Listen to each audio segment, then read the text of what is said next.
This is what Africa's largest gold producer looks like from above. As gold productions boomed in Ghana, illegal mines have sprung up along most of its rivers. Earth is mixed in the water, making it untreatable. Miners use mercury to separate the gold. Once mercury is in the water, it's nearly impossible to remove it. Downstream, Ajiwa Menu depends on river water for cooking, drinking and washing, as do most of the people living in the countryside. Our children often fall sick. Many people are dying these days, and we strongly believe it's the water. The river was our source of clean drinking water until the mining started here. What can we do? The police come and chase the miners away, but they always come back. Dr. Elliot Tanor says mercury from the mines is killing people. He says the number of patients coming to this hospital in Ashanti region with kidney disease has tripled in the last 10 years, and about a third of them can't afford dialysis, so they die.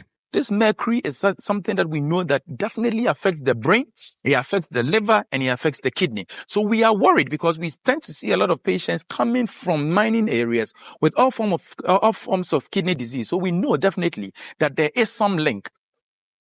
Ghana's main water provider says the pollution's become so bad it's having to switch off treatment plants because they can't make the water clean.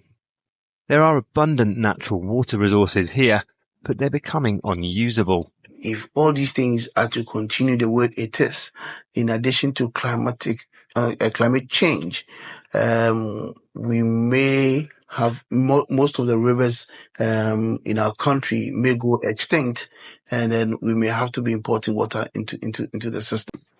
For hours, they dig into the ground, sifting through soil and stones and mud. And finally, coffee adds mercury to extract the precious metal. And this is the reward for hours of labor. 2, maybe 2.5 grams of gold. He says the only challenge is occasional harassment by officials. I am my boss. Right now, he's not here. He's at home. So when I face some little problem, I call him. Then we put our sets together, then we tie them, then we... To Coffee Day from the capital, Accra, where he'd worked as an informal trader. He says mining gold has changed his life and that of many others. About 1.1 million people earn a living from informal mining, and if you include their families and dependents, the sector supports 4.5 million Ghanaians. And because it's such a sensitive subject here, politicians stay away from discussions about regulations. But environmental activists say the practice known here as Galamesey is creating a major ecological and economic disaster. It's destroying our water bodies. It's in our water that we're drinking, the water being used in irrigation, so it's going into our food. Galamesey is destroying our forests, it's destroying our soil. The state-owned Ghana Water Company warns that its small-scale mining isn't controlled. Within 2 years, the country may have to start importing drinking water. So there are periodic action by government to make sure we turn the situation around.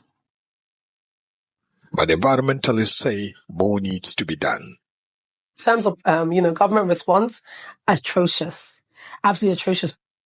They say artisanal miners are damaging forest land and cocoa plantations. And if nothing is done to regulate the industry, they warn it will destroy natural food and water sources. Mohammed Idris,